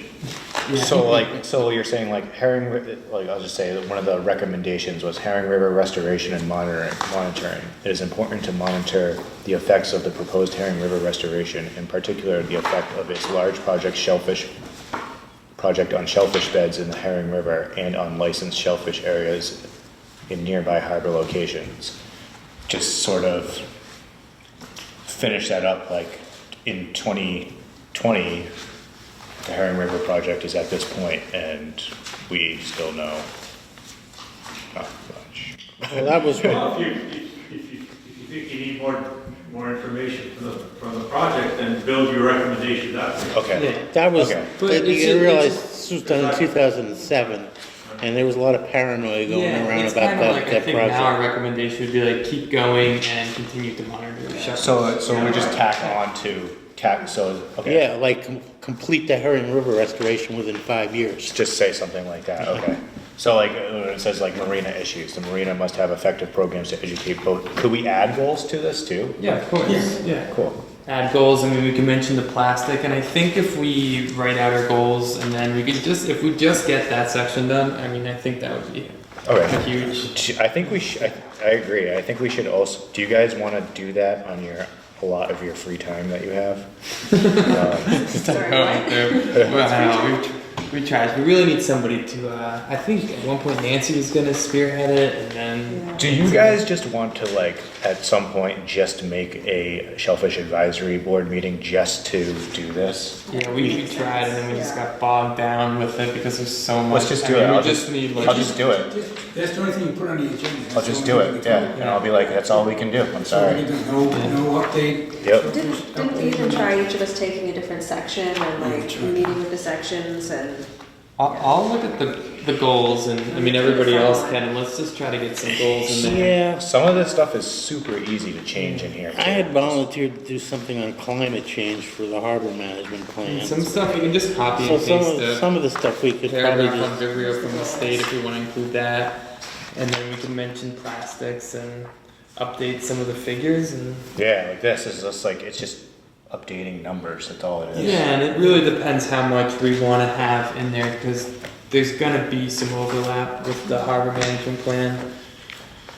Yeah, I mean, a lot of, yeah, and then there's just like this basic stuff. Like, Yeah. This is a oyster, this is a clam, That stays the same. yeah. And it's just really about writing it, taking the time to sit down and write the content. That's the whole thing. That's Alright, kind of. how about, Well, I'm happy to look at some goals and write how about, some ideas. what is it, it's November, December, how about January? We just do this, but then there's gonna be a whole bunch of new stuff coming for the, no, let's just do it, let's just do it, January, we're just gonna do this, Okay, great. alright. So, Sounds great. alright, can you remind me of that, like, minutes, people? So January, just this, no matter what. it would help if we started now. Everybody should just like take a look at it online and Highlight. see, and start making some changes and saving a copy as like the new revised version. You know, write up a new paragraph, write up a new chapter. Now, we agreed with John in our last meeting to make it part of the national resource, or the harbor plan, correct? Formally what has to happen, Yeah. So this is I perfect. think if they sort of come out at the same time and they don't contradict each other, we're in good shape. So we'll keep John in the loop. Yeah. Yeah, okay, Now we got John over here. Alright. cool, That's important, having John on the committee. Great. cool, alright, and then, Spend some time, another way to think of it, what you have to do differently is, imagine it's 5 years from now. What do you wish you had done but you didn't? Yeah, it's a good way of thinking about it. That's hard to do, but that's what's important, because a lot of the stuff which is in there is already being done one way or the other. Yeah. I get what you're saying, yeah, so you're doing this for the future. You're doing this- That's what we want our industry to be. That's what makes it, That's that's where we need what to makes be. it hard. Alright. And then, so, okay, so do you guys wanna like look this over? Sure. And then we'll just do this January. And then there's request applications for 2 alternate positions on SAB. Do you wanna have a position on SAB? As an alternate? Yeah, you do. You gotta just put in your application with the town. I think one person might have already done I it. think Damien's gonna do it. So I'll they take make, an application. yeah, and then you just put it in. I think you gotta go, they call you into a select board meeting and I don't have one, you just but go, yeah, you can, I think you can fill it right out of town. Yeah. I think you usually could- like we make a recommendation to the select board that they can do it. Yeah. I So, don't see Courtney at the town administrator's office. She's the secretary. Courtney, she'll have the form and wait. yeah, and then it goes to like a public hearing, right? And then Exactly. they go there and I they're don't like, think there's like an official application, you basically just tell. No, there's a form. there is, yeah. Really? To apply for the Shellfish Advisory? Yeah, Yeah. I'm just saying, I'm interested, I'm not gonna do it. you're gonna do it, come on, There's man. a form for, Yeah. there's a form for all the boards. It's a simple one page, who you Yeah. are, what you do, Alright. why do you want to be on the board, how many, it's simple. And then you give it back to Courtney, she gets it on the Board of Selectmen meeting, you go there, you introduce yourself, the selectmen will get to know you, and then they vote. And then one or two of us will be in the audience, thumbs up. Pretty simple. It'd be good to have you on here. Yeah, because Thank you. Yeah. I just don't look for the right time. It's the right time. It's an alternate. You don't even have to go. So Jason's gonna do it. All right. great. And so now we're just, Should we talk about Nancy's person without her at all? I mean, do we have enough information, or do you want to just wait until we can. she's I mean, here? The budget? yeah, I mean, we She wants an extra person to do what exactly? I Well, heard say the grants. she gave us some favors, but it's basically the way she's. there's some paperwork up here too, Jason, if you wanna take a look at it, like, Yeah, you could look through it. all There's of one- that. Just because I know she's talked about it before, but I mean, that's a big It's when am I chunk gonna of have cash. child That's care? For a long, I'm What is gonna good for you? ask person. some I'll just give you a questions. call in the morning and if you're not Okay. there, you can call me back. Okay, All right? it's That's the fine. screaming 2-year-old in the background. See you, John. Yeah, take care. Okay, Because I suggested to her, what about an internship program so it doesn't have so much solidity to it? Oh, great. Here's Nancy. Cool. Sorry. That's okay. We were just about to discuss it. Yeah, Nancy, we were talking about the full-time position. And I mentioned to you this before about more like would it be considered like an internship program? How would that differ? I don't think that the state would, I mean, in order to execute a constable's duty, you have to be sworn in, and I don't think you can do that with a volunteer. This is like a full-time. This is a paid- full-time, you know, How'd it go with the finance committee? they want to talk about everything at one point, so they got the truck thing. I think I'm going to send them the Upweather report too. Yeah. And when you say constable position, what do you have, like, what is it that you? It's a state, it's like you have to be appointed by the select board, but then But- it's also like, you have to get sworn in. I understand all that. Okay. Do My you- question is, what do you need another, Oh, what are the responsibilities? Do you wanna just give Grant us your, oversight. do you wanna just give us your like right, so it's more pitch? like, Okay. Give us your pitch and then. Okay. like data? So it's, we started grant inspections in July, and we're still doing them. We have 2 more left to do, plus re-inspections. It's November. That's because Johnny's on propagation, but he'll do them when he can. And then Chris and I are on patrol, and you got Vibrio 6 months out of that time, Yeah. 5 months. So, you know, you're doing a lot of So granted, times. So it's for grant inspections, it's for just grant oversight in general. We have to look at each propagation permit, make sure that what everybody's activities are matching up what the propagation permit says. There's enforcement that needs to happen with grants, and now we have, you know, a new overwintering, and that will need to be followed up with. And I mean, honestly, it's hard to keep up with everything that this department deals with. And it sounds to me like just like it put feet on the ground to go do what needs to be done in an enforcement position. I just question is like it absolutely necessary. I think to perform, if you're going to be called, so I'm not really creating a new position. We already have a deputy constable. It's just another deputy constable that would have a different set of responsibilities. Do you think there's enough to keep somebody busy full-time, year-round with, I mean, the grants kind of operate, I mean, I know there's some enforcement with it, but I feel like the grants kind of operate like as independent businesses, and I mean, I don't know how much daily enforcement like a Yeah, like grant how holder many needs. infractions were there? Were there any horrible infractions There's a before this lot. was over? There's a lot going on that I don't have time to enforce on. I don't have time. I should be after every grant inspection that has a problem, I should be Yeah. emailing everybody, making sure we're on the same 'Cause we- page, and then saying when the reinspection Because is. maybe I'm wrong, but I feel like as a whole, like we do pretty well in Wellfleet. You know, I mean, you mentioned the shellfishing numbers. We made it through Vibrio, like the amount we sell. I mean, I just feel like the grant holders do pretty well here. And I'm not saying that doesn't necessarily mean that we don't need somebody. I'm just I've heard thinking very, as somebody. I like hear this- different. Yeah.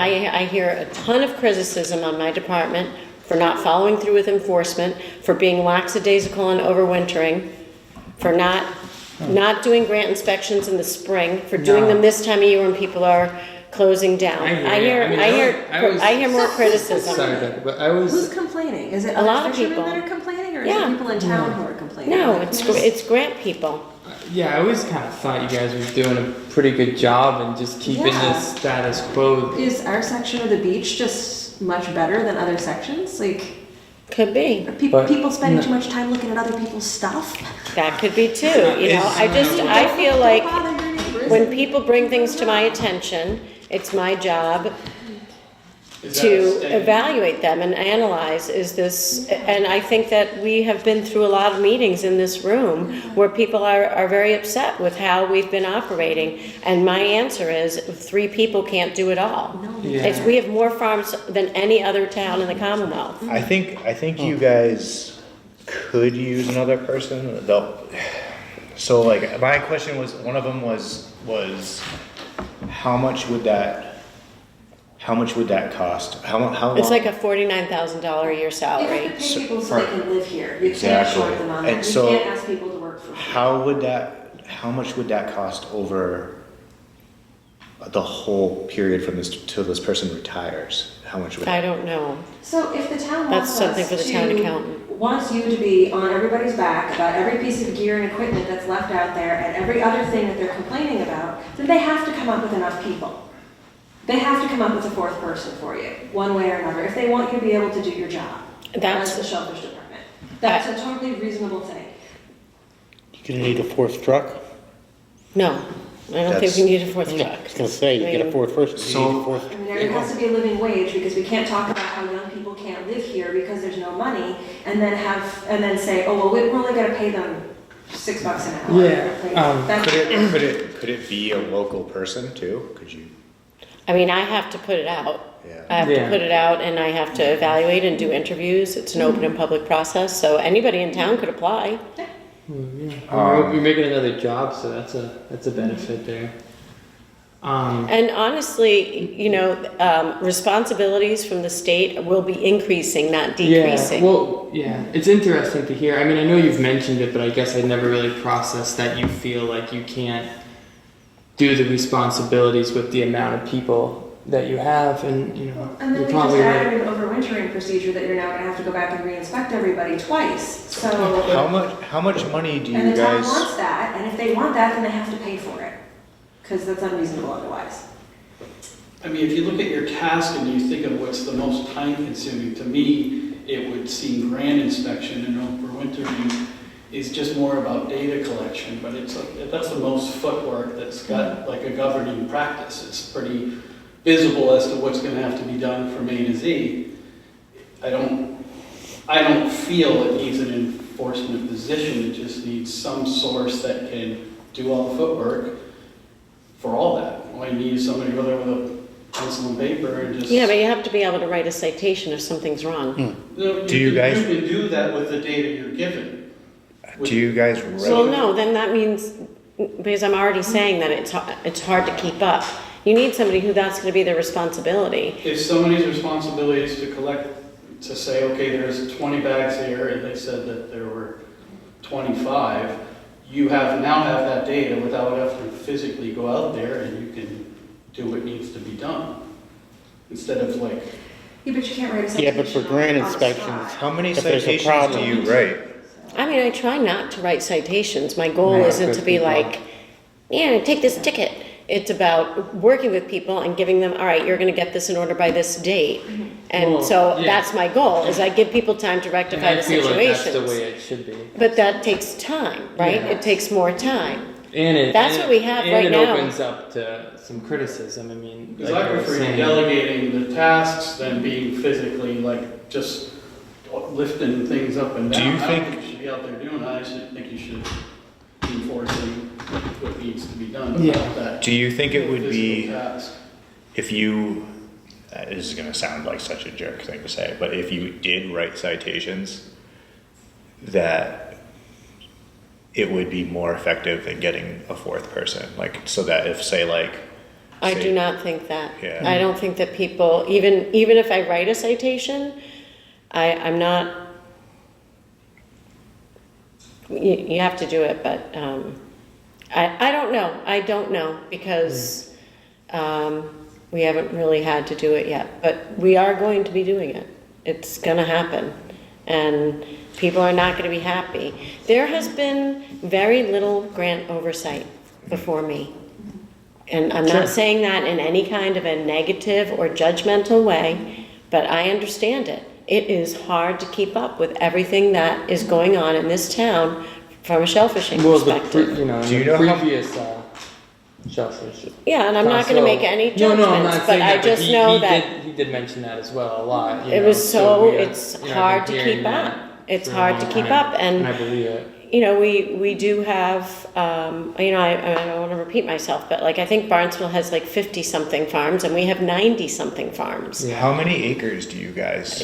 I think it's 250 some odd acres under cultivation, Yeah. and then there's all the wild. My view is I think we're doing good, and I think even with the lack of oversight, I think we've made it through Vibrio, which was like the biggest change that we've dealt with, and here we Yeah. are, and we're running smooth, and everything's good. And yeah, that's kind of the way I pictured it. I felt like, oh, you know, you're doing a great job, and things are running smooth, and you might feel different. I mean, I'm not on the inside. I so agree that's with kinda you. how I agree look with at you it. in a big picture. Like, Yeah. Wellfleet is great, and we're doing good work here Yeah, and I'm on the gonna flats, and keep the people status are quo. responsible and professional. Yeah. But those who aren't get fingers pointed, like, not pointed at them, but people come and talk to me about things that are not working. And then I see, you know, how, well, if there's no underproductive grants, why aren't you getting them back? Yeah. Right? And so, but this is true, and to do that takes work. I see, It takes yeah. work to document, You can't build to your work case. with the summit, exactly. Yeah, and You can't do people- anything in this industry without building a case and That's true. making sure that you have all of your T's crossed. I mean, people are always And gonna also complain, giving but- people the benefit to, because that's, I like to believe that everybody is working hard. And if I'm having a hard time keeping up with everything on my plate, I understand that happens with other people. So I like to give people the benefit of the doubt, let them have a chance. But there are things that we're working on, they're not the best case scenario. And I have a very strong feeling about being able to provide opportunities for the next generation of shell fishermen here. And we don't have any more grant space to create like other towns do. We don't. We're blessed with immense wild productivity. And so you can't take that out of the public domain. And so what can you do? You can make sure that what you've got is being productive, and there's some problem areas. Would this be part of the revolving fund, or would this be a town, you go in front of town meeting and ask for this? I have to go in front of town meeting and ask for it.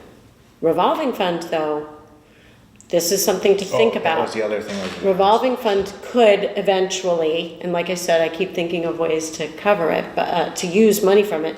But eventually an upweller could come from the revolving fund. Yeah. And I have to wait until I have enough money in there to get it. I mean, I'm totally flexible Like on. data collecting could come from that as well? That's what I No, was. it has to be you have to read what the propagation fund says. I'm Well- happy to send you that language, but you I could do was- science about biomass and, like stock assessments Not and data stuff. collecting, what I mean is like making sure people got the racks that they said. That can't come out of the I was, propagation fund. what could The it, revolving fund is strictly for could propagation. it come out of something else though? Like, could What, the, could you, Position? could you get like, how you have like a summertime position? Like you could get like a fourth summertime guy, right? So could you get like a part-time position to just do racks and grant, like just a guy for grant inspections, just a part-time guy for like That's what I'm thinking. in springtime when like, I just see, you know, we could be, in my eyes, this would be being penny wise and pound foolish. There is so much work in the department. Yeah. And, you know, I am not somebody who keeps So- track of hours or works a 40-hour work week. So It just doesn't happen. But I see that there's things that could be getting done. And I am ambitious. I have high hopes for where this harbor can be and what this department can do and how we can serve better. And so, you know, I'm kind of coming into something that was left off to the side and overlooked. And I feel, like I said in the beginning, it's my job to bring this department up to match its constituents. Totally. so what you were saying, it's grant inspections, enforcement, overwintering. I have a whole job description Probably. written. Would you like to see it? No, but what you were saying that it was the grant inspections and the overwintering seemed to take up a lot of your time to the point where you're not finished Yeah. with it kind of thing. So say you didn't have to do that. It's because she's delegated Chris to boats, Johnny to propagation, and Me. then her to do. Oh, I get it, I Yeah. get all that. Yeah, but I mean, I I'm trying wrote to a see- job description that can show you all the different responsibilities that I understand have. that too. I'm just trying to understand the mass of your effort, where is it greatest? You know- And it sounds like you said that it was the grant inspection and the overwintering. Yeah. Yeah, but even, I mean, propagation is, it's like there's these But that's different new. sectors of work. What in I our have, what department. I have noticed, it looks like Johnny is fully on propagation, He's fully on and propagation. then Chris is trying to do the boats as much as he can. Right. versus And he while splits with he's- me. So why does Commercial patrol. propagation have to be an enforcement position? No, it doesn't. It's not about, it's the way that the job is. You're Okay. either a constable or you're not. But I mean, is that a consideration? So if he's just on propagation, does he need to have? He has to be able to enforce because he does commercial patrol too. It just goes along with the whole package. Well, the grant inspection. You could, you know, if you were, I don't know, I'd have to ask other towns how they do it, but, you know, as far as I know, I was at the constable school with Barnstable, and they're all in uniform, even their propagation techs. You know, they have a natural resources department, but they're all, Maybe that's something we should consider. they're all in uniform. That's what I've been saying forever. So now you're talking about more employees and more money. Well, it No, would, it just to would kind of be, different, get a clear identity of the task at hand.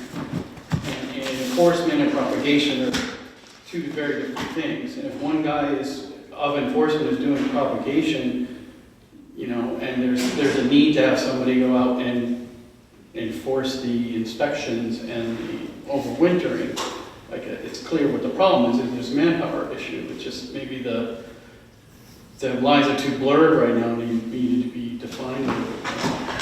I mean, I have job descriptions for everybody. You can see exactly how the work is I'm not divided up. following why it matters, whether the person is a constable or not a constable. Like, so he's out there doing propagation and he happens to see somebody doing something they're supposed to, shouldn't he be able to because it's part of his job? That happened today. I are happened to you be on the thinking- barge with him, but Like, right, so are you thinking that instead we should hire someone like a biologist who can do propagation and that would only be their job would be, I am the biologist who does propagation, I'm not a constable. Is Right. that like No. where you're going with this? Like, I don't understand why we're discussing whether or not the person doing propagation needs to be a constable or not. That's the job. I think we gotta pack up because I did tell them that we would be out of here. Yeah. Okay. so if we could, you know, I'm happy to send some more documentation around, definitely the Upweller study. If you want to see the job description, whatever you guys feel like you need to. I would want to do this, but I know I can't just do it without more information because so many people have come to me and been like, why? Right. even though I think you need a fourth person. I do, so. So And I what would agree be, too. I just want to get it, it just seems a bit panic stricken, like we need someone, we're desperate, and well, I am. don't. Yeah. I am. I think she am really pretty does much. need a fourth Yeah. No, person, I don't doubt it, like but, really I am. badly. you know, it's a. Yeah. Chris tells me all the time that he's worried I'm going to burn out, and I don't want to burn out. This is like but I have. There's things that need attention, and it's not even just like. There's something about doing grant inspections. We talked about this earlier. It's about relationship building. It's about learning how people do their things. It's not all about enforcement. They don't want to talk to you and catch up and find out what's happening when you're Exactly. there. You can't do it remotely. It's- Yeah. So why don't I send around the job description and the upweller, and what else will be helpful? I think The most of these upweller. things are good. I think, like Dave said, it just helps us give some explanation. But overall, it seems like a good idea. Yeah, I I don't agree. really see the downside of it. I agree. When is the next SAB meeting? That's. Oh, we gotta plan that. Yeah. How about December 20th? I will be out of the country from the 12th to the 23rd because my niece and nephew had a bad accident. Oh, no. All right, so let's do December 30th. Even the first, you're like. Wait, what are you saying? Or Next SAB. could we do it like the week of the 9th? Is that too Yep, quick? week of the 9th, December 9th. It's a late tide, 5 o'clock, but it's dark, so everybody should be in and unloaded by 5 p.m. Do you have to be unloaded when you're on a boat by dark, or can you be? Yeah, We've been looking at this lately. Yeah. You are supposed to be in, and the Mass General Law says that you should be at the dock by a half an hour past sunset. now, you stop fishing a half hour at sunset. Exactly. Go to the dock. Yes. Duh. Carrying away. It says carrying away. So the 9th, December 9th, we're all good with What that? day is that? Monday. It's a Monday. Yeah, that works. All right, December 9th. December 9th? Yep. Great. Thanks for accommodating me. Yeah. 6 to 8 Meeting again? adjourned. 6 to 8. Should we do it here? Oh wait, are they open on Mondays? I'd rather do it at the COA because it would be COA. easier for Mia, and then we don't have to keep these people tied up. Okay. Say